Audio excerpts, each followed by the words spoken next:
Okay, so our next speaker is Stephen Preddy. He's the scientific lead with the Canadian Institute for Safety, Wellness, and Performance. Stephen's presentation will look at innovation, research, and new technology for helping to improve worker health, safety, and performance across Ontario's construction sector, including some very interesting projects being developed within the WSIB. Stephen, please join us. Thank you.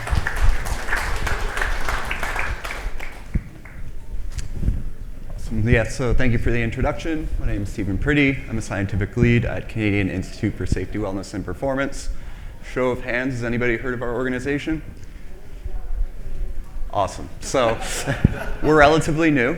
Part of the reason I'm happy to be here today, we have some really exciting initiatives, really translating basic science into applied research, taking the university level biomechanics and ergonomic analysis from a lab with university students that never swung a hammer before doing simulated tasks into looking at the actual people doing these jobs under real conditions. So as I mentioned, our institute has a little bit of a newer life. So we were founded in 2019 out of Conestoga College. So we were incubated there, and we recently became an independent research institute, not-for-profit. So our mission, as our name would suggest, is to improve the health, safety, wellness, and performance of Canadian workers. And ultimately, to that goal is to improve retention, reduce lost time injury claims, and remove barriers for individuals wanting to join the workforce. So rather than going around and just trying to ensure that everybody's conforming to health and safety policies, what we really want to do is partner with employers, policymakers, physicians, to try to give businesses in Canada a form of advantage in current economic times.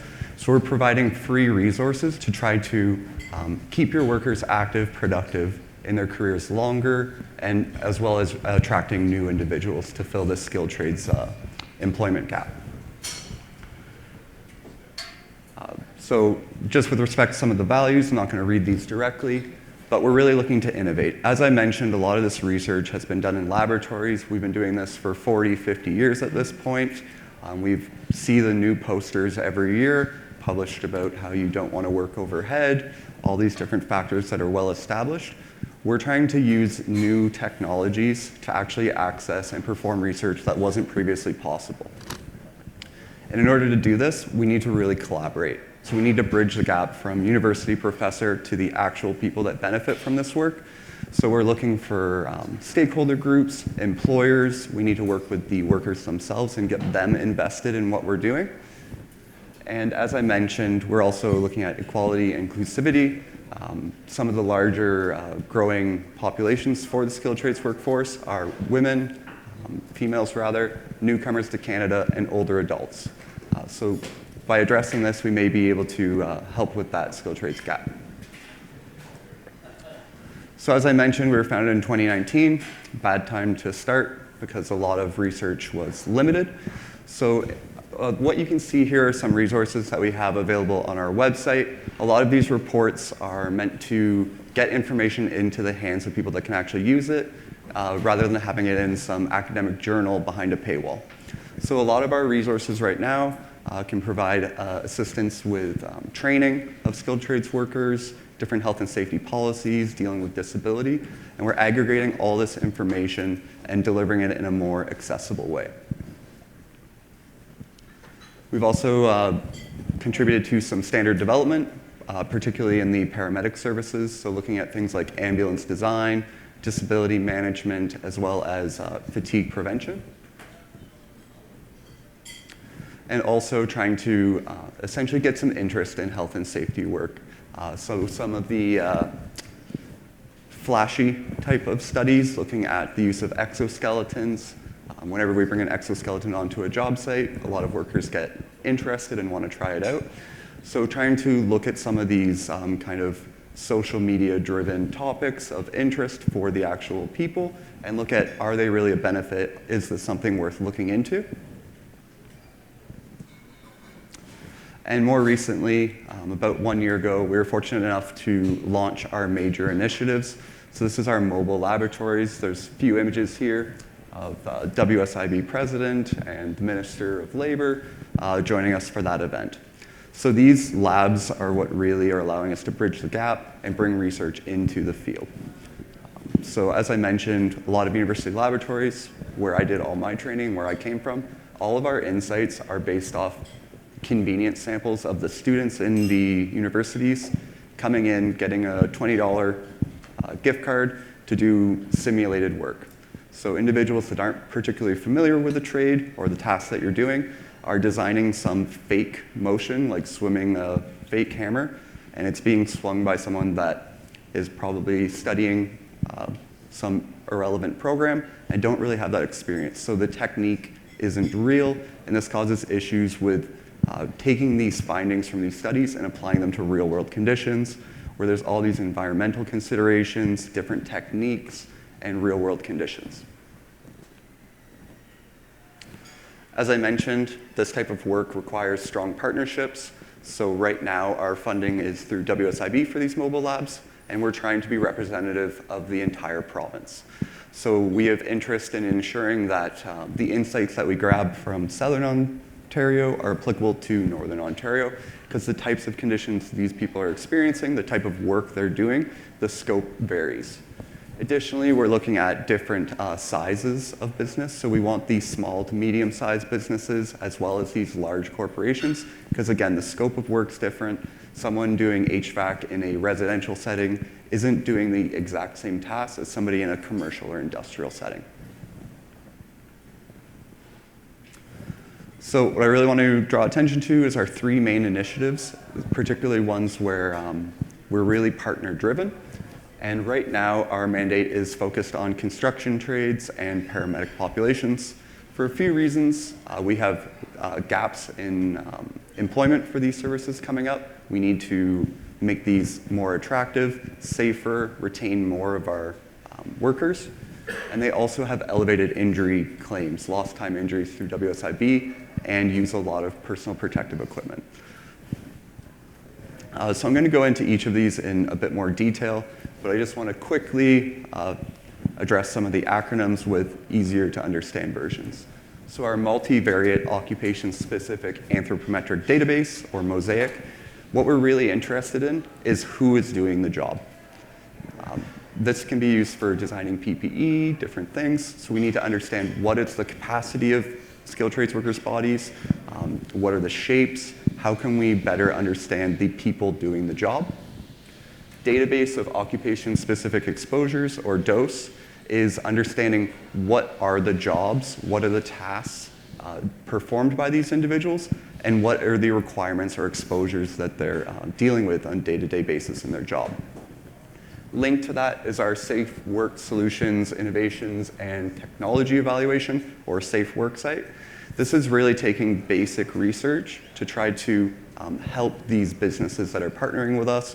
So this is something like providing insight to replace ergonomics or PDA reports, as well as if you have specific issues, we can help address that through a larger scale project. So starting with our DOSE initiative, as I mentioned, this is going in and instrumenting real workers in real field conditions to gain insights into what tasks they're doing and what are the demands of those tasks. This is a truly unique and kind of ambitious project. Generally, this has not been done before, or if it is done, they go and they watch somebody do one task once. We're actually collecting this data from several individuals over several days to get all the variability of what the job really is. This database, once completed, will allow individuals to go look up a specific occupation using the NOC code system to see exactly what tasks these individuals do and what type of exposures they're experiencing. This can be used for informing injury prevention, workforce planning, as well as policy development.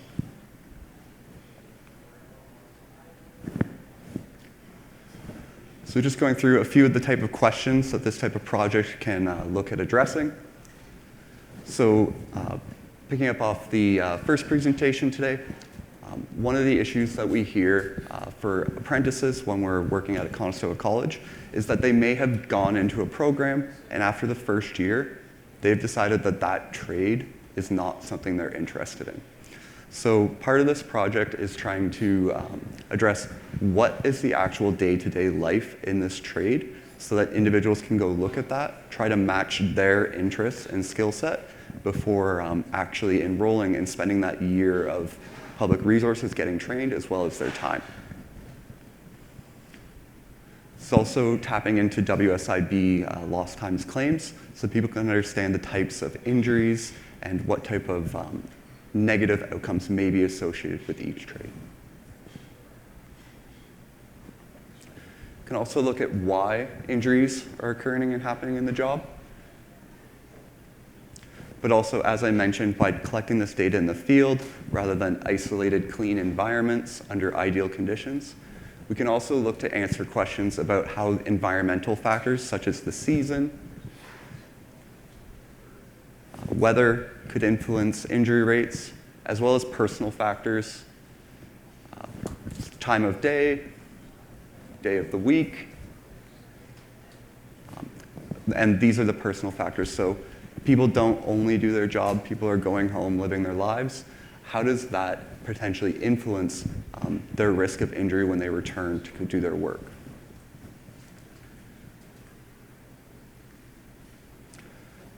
So more from an employer perspective, we can look at how you can go about trying to prevent injuries before they occur. How can you measure and assess risk for injury? And how can you help employees return to the workforce in the case where an injury has occurred? Lastly, where can you actually access these resources? So I've mentioned that we're interested in taking this applied research, actually implementing it, make sure it's taken up by our partner groups, and part of this is through our website. So we're really looking to provide these resources after building out the database so that people can benefit from it, specifically Canadian businesses. So we have some promotional videos for each project. Canadians are experiencing high rates of workplace injuries. These injuries may lead to disabilities and force people out of the workforce too soon. The ripple effect? A cascading series of health, well-being, and financial impacts on workers and worsening labor shortages across sectors and industries nationwide. At the Canadian Institute for Safety, Wellness, and Performance, we want to keep workers healthy and thriving in their careers. Our team of dedicated researchers and data analysts conduct applied research to reduce the risk of workplace injuries and help injured workers return to work safely. In partnership with Ontario's Workplace Safety and Insurance Board, commonly known as WSIB, we are building something groundbreaking. Introducing DOSE, Canada's first and only comprehensive database of occupation-specific exposures. This database details a job's physical, cognitive, ergonomic, psychosocial, and environmental exposures and demands. Using state-of-the-art wearable sensors, advanced technologies, and our mobile labs, our team is taking this research into the field directly, to real workplaces across the province. From DOSE, we can better understand how injuries happen based on data from actual workers who perform their duties and tasks in the real work environment. This rich real-world data will support innovation of novel data-driven solutions and technologies, and ultimately reduce workplace injury and illness claims in Canada. Why does this matter? Because with better data, we can support Canadian businesses by creating and implementing smarter prevention strategies, guide stronger evidence-informed policy decisions, and help design safer, healthier workplaces. Join us at the Canadian Institute for Safety, Wellness, and Performance, and let's make workplaces safer and healthier and ensure the sustained success of Canadian businesses. Better data, safer work. Awesome. So just to pick up on that, you saw a little bit of a sample of what this would look like if you were willing to have our researchers come to work with your business. So essentially, we arrive in one of those mobile vans. Prior to your employee starting their normal 8-hour workday, we take about 10 to 15 minutes to instrument them with an array of sensors and grab some information about themselves, their demographics, what type of tasks they are doing, their status in terms of apprenticeship or journey person, just so we can understand all these factors that may also influence our data. And then we have an array of sensors available within these vans. So our kind of core sensors that we put on every trade include accelerometers to measure body posture. So you may have heard that different postures are bad. They give you an elevated risk of musculoskeletal injury. That can either be an awkward posture or having to do a repetitive task over and over again. So we place these sensors with tape on the worker's body, and we can measure those throughout the day. We also use these sensors. They're called EMG, or electromyography. They measure the muscle activity, or the electricity coming from the muscle bellies underneath the skin. So again, they're just taped on the body. They're non-invasive, but they give us insight into how hard those muscles are working throughout the day. So we can see on a scale from 0 to 100 of their maximum activity for each task, how long we're doing each muscular effort. We also look at heart rate and core sensors to look at whole body fatigue, stress, as well as thermal effects from the environment. And then we get into some kind of specific sensors, which we don't use for every trade because they're not all relevant. But before we initiate one of these collections, we'll meet with you to try to understand what type of factors you're interested in so that we can provide the proper instrumentation. So we have some environmental sensors. We can look at dust monitoring, air quality, aerosols, noise dosimeters. If you're working in a construction site and you're worried about your employees, how they're being exposed to environmental factors while doing their work. In the cases of longer-term studies, we've used actigraph watches. So these look at your heart rate, activity, and quality of sleep. So those are relevant for long-term shift work, looking at how different models for keeping your employees from burning out or having excess fatigue and reducing their performance while they're at work. We also have vibration systems and pressure sensors. These are particularly relevant for trucking or heavy equipment operation, looking at how different seats may improve the comfort of your employees and looking at the cost analysis of these systems. And another one that people find interesting is our eye tracking devices. So we've used these in training facilities where, for instance, if you have a crane operator and they have to do certain checks, using this, the instructor can get insight into what the student was actually seeing. Were they doing the proper procedure throughout? And you really get insight into how their brain and eyes were working. Just a quick example of what this type of data looks like. Do you mind muting that? So we have an example of some road work and an excavator doing his job. So we take this data throughout the day. We see how different environmental conditions like excess heat may influence their attention, how well they're attending to their task. But we can also look at how quickly their eyes are moving throughout the day. And this gives us insight into how mentally fatigued they are. So as these people are doing these repetitive tasks, at what points in the day are they more likely to have an accident or error due to them not attending to it as well? So this could be something like after coming back from lunch, or if there was a large break. Are they putting the appropriate amount of attention and doing the proper procedures for their work?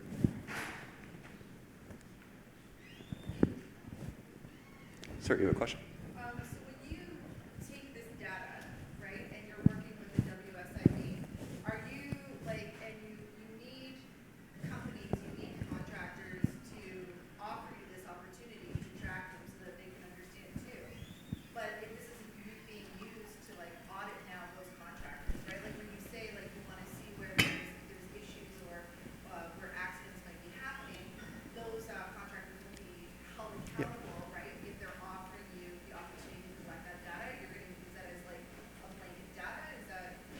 Yeah, we absolutely don't want to see an accident. So in terms of essentially you're asking about anonymity of the data collection. Yeah, so this is for our eyes only. We have these videos We've actually gotten away from this video technique. We now just use tablets. Our researchers write down what the individuals were doing, but there is no overlap. These videos don't go to WSIB. We're not writing reports back. We're collecting this data, and you'll see, so this is an example of some of the data. So these figures that you see on the left, it's just giving us the angle of your arm, the amount of muscle activation, and then we're collapsing this data down across several companies, several individuals, several days, and it's this aggregate. So you would never be able to extract any information about a particular individual or a particular company. We're really wanting to embrace the reality of the job and get that real information. Does that answer your question? Awesome.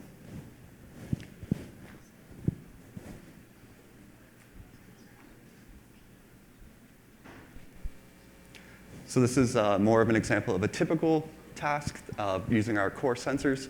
So these individuals are performing a task, carrying this pipe. And the figure on the left, you can see we're evaluating how their shoulder posture, their trunk posture are changing throughout this, as well as the muscle activity of their right arm and shoulder. And one thing I like to point out on this, we only have the individual at the front instrumented, but if we let this loop again, you can see they're using different techniques for carrying this pipe. One person is actually elevating it off their shoulder, whereas the other individual is actually just resting on their shoulder. So this goes back to that real-world condition. People are doing these tasks in a different way, and we need to collect this data to understand. We don't want somebody unfamiliar with the task, not really doing it, picking up a milk crate in a lab, driving the insights that influence real workers.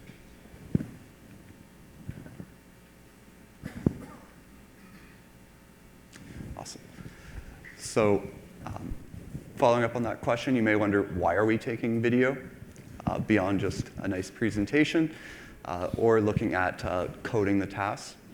So individuals performing a job, not every day is going to be the same. People are doing different things. Some days are more physically strenuous than others, and the type of physical strain placed on the body varies day to day based on what they're doing. So we have researchers follow around the individuals where possible, and they're coding to see exactly what tasks they were doing at what time of day, so that we can link the data that we get from our sensors to understand exactly what is causing these loads. So this is just an example, looking over an 8-hour work shift and taking these blocks of time where they're doing particular tasks, so we can get insight beyond just the full job. Say if it's an HVAC technician, we want to know exactly what tasks are associated with what demands on the body. So we've been doing these collections for approximately 1 year. I think we've collected 800 work days of data at this point, multiple vans if you're doing that math. So this is an example of a recent collection that we were able to do at a JTAC training facility, UA Local 787, which I believe is Brampton. So this figure on the left, that's one of our researchers placing instrumentation on one of the apprentices. So this particularly is a muscle sensor on their forearm to understand grip strength, how much they're actually grasping and having to close their hand. And then we observe them doing different simulated tasks. So this data is extremely valuable. Our research got to learn a lot about what HVAC or refrigeration technicians are doing, what type of tasks may be exposing them to injury. But this was under ideal training environments, which I suspect actually moving into the field, there's different conditions, they're contending with other trades on site. So this is kind of what I suspect would be an ideal scenario. So what we're actively looking for to build out this database is partner companies that would be able to give us access to real-world conditions so that we can instrument your workers. So at the end of this presentation, I'll have an email for Nikki Islick. She's our Director of Partnerships. And if you have any interest in providing this opportunity to us and partnering, we'd love to hear from you. So related to that project is our Safe Work site. So every company that or partner that decides to do a dose collection with us also will receive a Safe Work site report. Additionally, if you are a company that is having a particular issue or you have a particular question that you'd like answered and you don't necessarily have the resources to take that on yourself, we can take on larger scale projects to try to do a combination of field and laboratory testing to give you the insights that you need. So I'll go over those. So this is an example of one of the reports from a dose collection that we performed. So as I mentioned, this is kind of what the data looks like in the end, just a table of numbers associated with each task and each sensor. And then we translate this large amount of data into a more easily interpretable kind of color map of risk, where green means this task, we don't believe it has a high really elevated risk at all of causing an injury, yellow, orange, up to red. So looking at this figure, we can see that for the neck and upper back, this particular task, we didn't see issues related to these body segments. We wouldn't expect to see injury claims. However, we have some low back risk across many of these tasks, which makes sense. These were roofers and shinglers constantly bent over in an awkward posture. We also look at the shoulders, hands, arms, whole body fatigue, as well as thermal risk. So as I mentioned, we look at each individual task. So within this report, we'll break down the tasks that we see. So you'll get a full description, the overview, what subtasks are part of the major task, the key materials being used, and the type of personal protective equipment. So this is the type of information that may be useful for individuals considering entering that workforce, pre-apprentices, to understand exactly what the day-to-day is. And then within each task, we give a bit of a more detailed biomechanics or ergonomics analysis of the type of exposures that we observed. And this is aggregated across all the employees performing those tasks and the number of times they completed those tasks in a day. So we can look at the amount of force expected. So hand-arm is slightly elevated here. And then as I mentioned, the posture, they have long duration and high repetitions of going into a bent over position, which are known to be associated with back injuries. So it's great for us to tell you that there is an issue. You probably already know that from your employees saying their back is sore. The other thing we do is for each of these tasks that we identify an elevated musculoskeletal risk, we give you recommendations on how you might go about reducing that to try to reduce lost time injuries or loss of performance among your employees. And we're also sensitive to that different size. Companies have different resources, and a lot of skilled trades work. We don't have the ability to just eliminate the risk entirely. You're having to work in the environment that you're working in. You're having to complete the tasks that you're completing. AI is not coming for these jobs. So we use a hierarchy of controls where we'll provide recommendations that can be as simple as additional PPE, potentially changing a tool to have more vibration resistance in the case of a hammer. So we get a lot of different recommendations that you can take in, try to evaluate what your specific company is able to address. Should also mention for that larger corporations or long duration collections where we capture multiple jobs in these larger construction firms, our reports also compare the jobs and take all of this task data and collapse it. So beyond the math that you see here, really we're just taking all of the tasks that we observed, the risks that we observed in those tasks, and then kind of taking an average across all of them to give you indicators for the full job. Okay. So the other element of this project I mentioned is these large-scale projects. So these are a little bit less common. Not every partner that we deal with needs one of these, but if you have a specific question, reach out to us, and if it aligns with some of our goals and we think there's value in it and we can help, we're really interested in partnering to try to address these issues. So just going to give you two quick examples.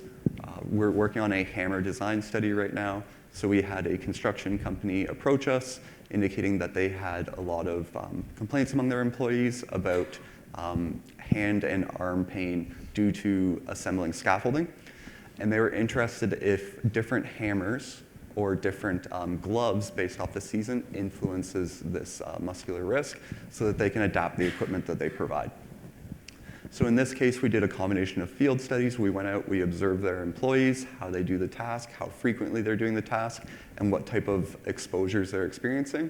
And then we take that data to develop a lab study where we can get really detailed information using, again, rather than students, we brought in actual scaffolders into our lab so that they're doing the task in the appropriate way.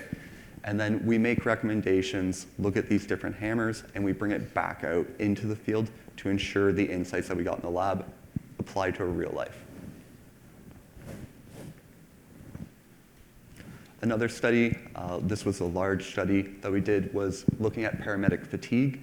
So paramedics work on shift schedules, and their shift schedule, what happens within their shift varies drastically. So a paramedic may have a very high call volume on a particular shift, get some matter of rest, and then have to go out on their next shift. We don't want paramedics being fatigued while providing medical care to you or your loved ones. And so it's important to identify when an individual is fatigued so they don't make mistakes and they don't burn out. So what we did was we partnered with multiple large paramedic services across different geographic regions, so a urban center, a rural southern Ontario, and a northern Ontario, because these paramedics have very different types of calls and different working conditions. And we took all this different types of data about their personal information, their age, factors such as that, their work arrangement, so what type of shift schedule they were on, and then the workload within the shift. So they reported using ACR ambulance call reports, how long they were out, what type of care they provided while they were out, and we used all of this data to train models to predict when a paramedic is fatigued and may not be appropriate for them to complete their next shift. So this is just a sped up version of the interface that we built for these paramedic services. So they input the information about the paramedic for what type of calls they had, and then at the end, it'll output a simple, interpretable risk. Do we flag this individual or not?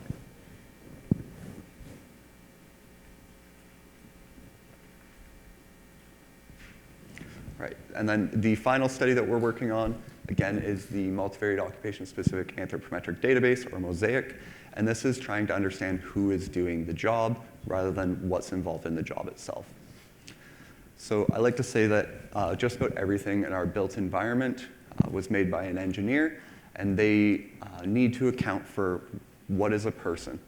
And in order to do this, they go into these body dimension databases to design the height of a chair such that most people will be comfortable sitting in it.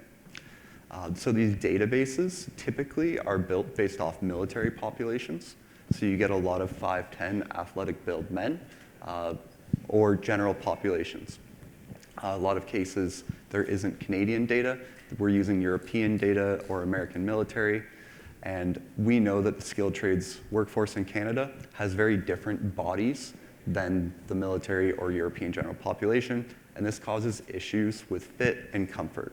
So we have a lot of, I hear during these collections, a lot of 6'6" lean men having extremely loose, baggy personal protective equipment or uniforms because it's just a scaled up version of that average man. Even worse is for women wanting to enter the skilled trades, not having appropriate work uniform or PPE available to them because it was designed for men and doesn't work with their bodies.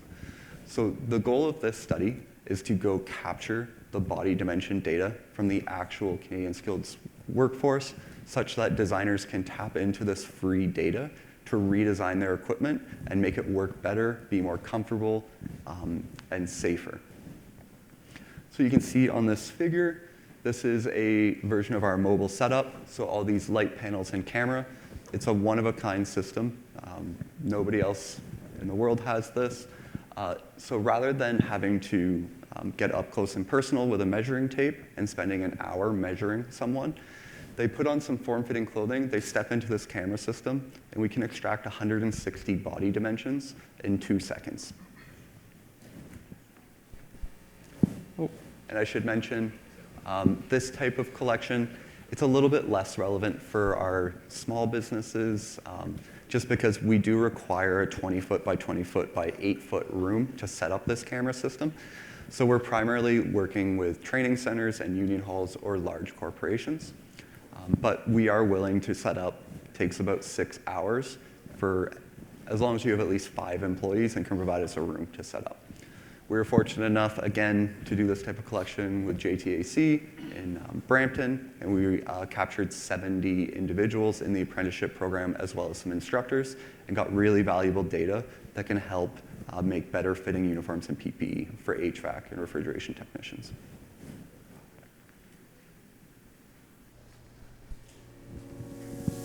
People are built differently. Our workspaces and the products we use at the workplace, including tools, equipment, and PPE, may not have accounted for this variability in their designs. Product designers have relied on outdated datasets to design workplace tools and equipment. Ill-fitting workspaces affect the way we perform our jobs, increasing injury risk and creating barriers for equity-deserving groups of all shapes and sizes. In order to design for Canada's diverse population, our team at the Canadian Institute for Safety, Wellness and Performance is developing a new data set that will transform product design and will help make Canadian workplaces safer, more productive, and more inclusive. We want Canadians to enter and prosper in valuable sectors, including skilled trades, healthcare, and first response. With new workplace regulations to ensure that equipment accommodates Canada's diverse workforce, we need the necessary data that represents the body dimensions of the Canadian workforce. It's a big challenge, and we are taking it on. We're developing detailed databases of anthropometric body dimensions and functional capacity through our partnership with Ontario's Workplace Safety and Insurance Board. This means collecting sector-specific and job-specific data from the Canadian workforce and collaborating with Canadian manufacturers of tools, equipment, and PPE. It's all part of our Mosaic initiative, supporting Canadian workers and Canadian businesses. Our Mosaic initiative uses state-of-the-art technologies to capture the unique measurements of different body types, but also their strength and mobility. We will be doing this in our Stride laboratory in Cambridge, Ontario. CISWP has Canada's only lab-based and portable 4D measurement system that can capture static and dynamic body dimension data from the Canadian workforce. Using the state-of-the-art 4D technology, we can capture over 100 body dimensions within a few seconds.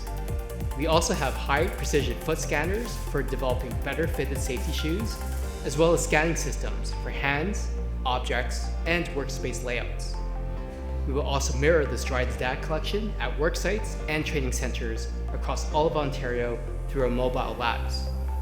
By taking research into the field, we will capture anthropometric and strength measurements from thousands of construction workers and first responders.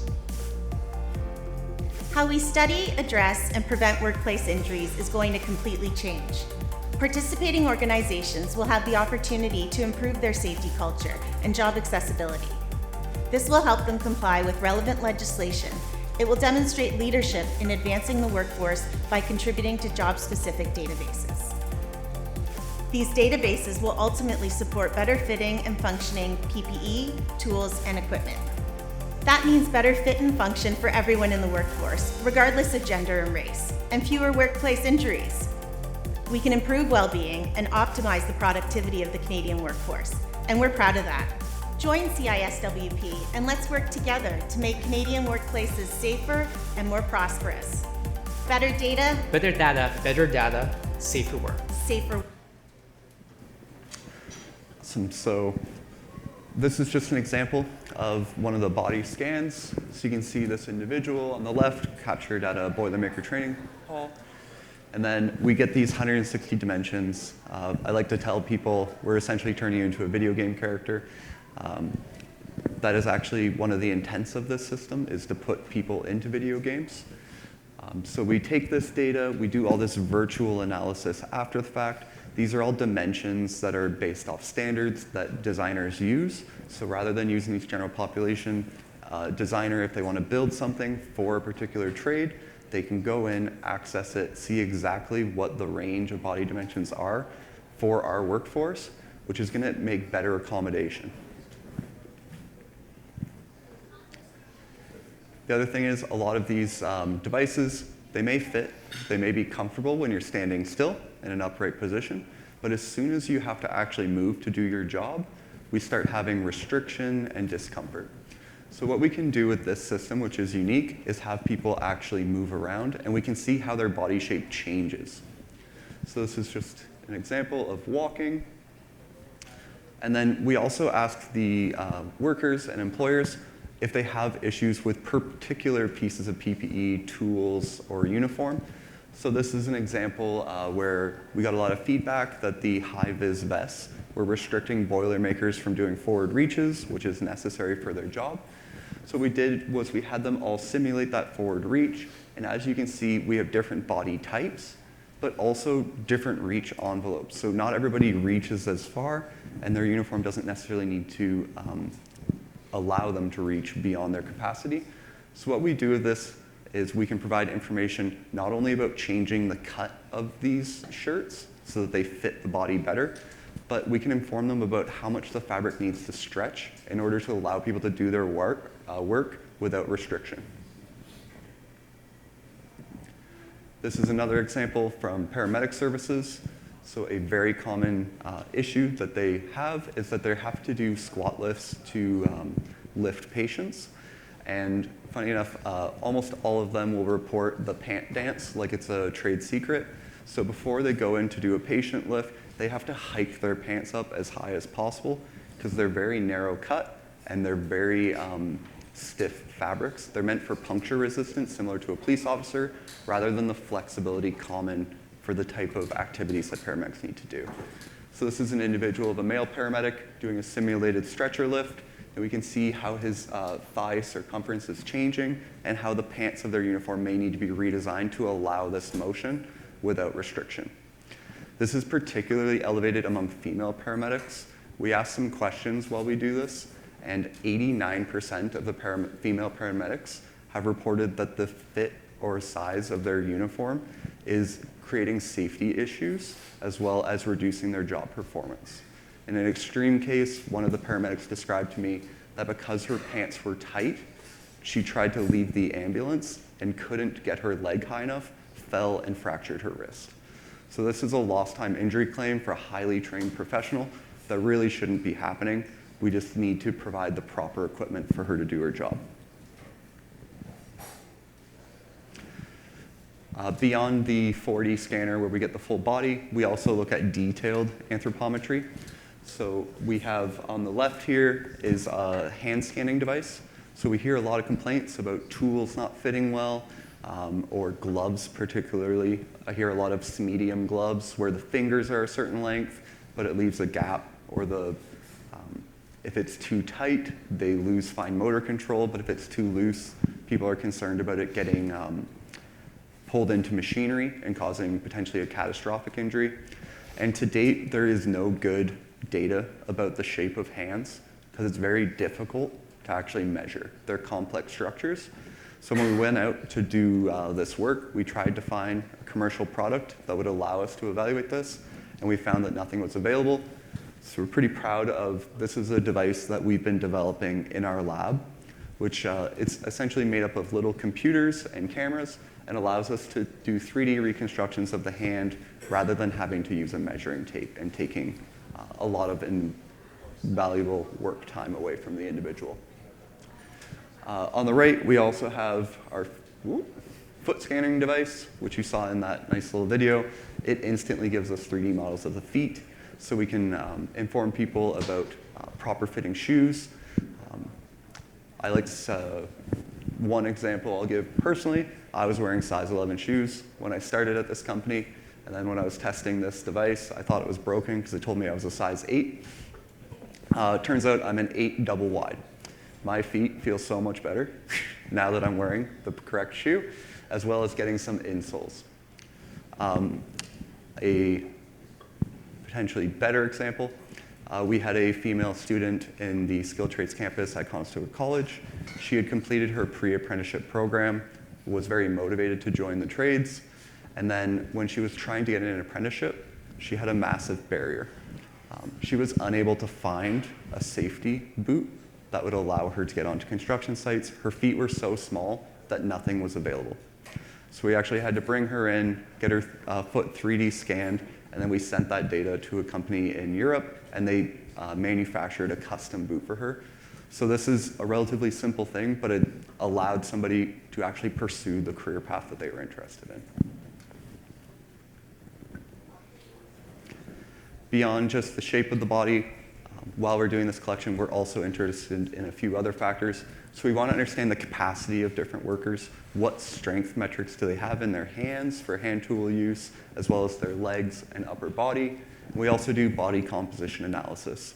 So this device on the right, I call the fancy bathroom scale. Essentially, it's similar to one of those Amazon devices that gives you an estimate of your percent body fat, but this is a medical grade version.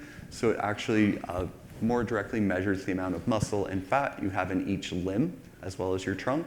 So our participants get these customized body reports, which shows you exactly where muscle is located in your body. As you can imagine, if somebody has less muscle in their legs, which is common for men in North America to skip leg day and build up a lot of mass on their trunk, this could predispose you to injury because your weak legs are carrying excess load. So these reports people enjoy. We also get insights about fabric interactions for design, because fat and muscle have different properties. They react to heat differently, and all of this can be used to make better products. So overall, main purpose for being here, not a lot of hands to recognize our institution. Now you've heard of us, and I just want you to know that we're essentially a resource available to you. We want to help keep workers healthy, but we also want to help businesses thrive through having their workforce healthy. So if any of these initiatives are interesting to you, if you could please reach out. We're always looking for partners to allow us to collect this data. So Nikki Islick is our director of strategic partnerships. That's her email there. She'd be happy to speak with you, give you more insight beyond what I presented today. Right now we're booked for all of the summer, but we're looking to scale up and enable more collections in the fall and moving forward. Any questions?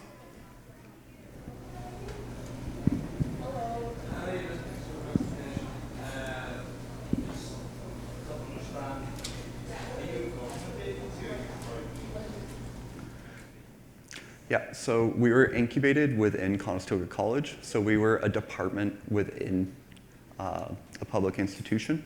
What we've recently done, just to enable us to have a bit more scope, reach geographic regions that the college doesn't, we've become a non-for-profit public agency. So our employees are part of the same type of union that the college was. So really, we're non-profit. We're not going to be we do work with designers, but this data is going to be freely available, and it's sponsored by WSIB. So all this information that you're kind of collecting is free for anybody to look at, or is it then sold to different entities that might manufacture exoskeletons, or is it free for? Yeah, so for the WSIB grant that we are currently operating off of, the money that we've received, our deliverables is to make these databases publicly available to benefit Canadian companies and workers. So our motivation starts with that. So we might not release every piece of data just because it's not digestible to most individuals, and it's massive, but all of the aggregate data that could be used in a meaningful way, we're making that publicly available for free.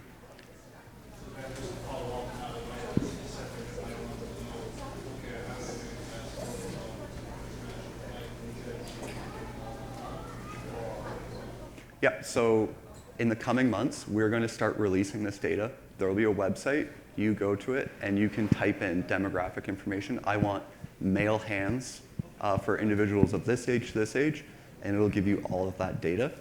If you wanted the 3D models, again, those are large files, so we can't host that publicly, but if you reached out to us, then we could work with you on that project.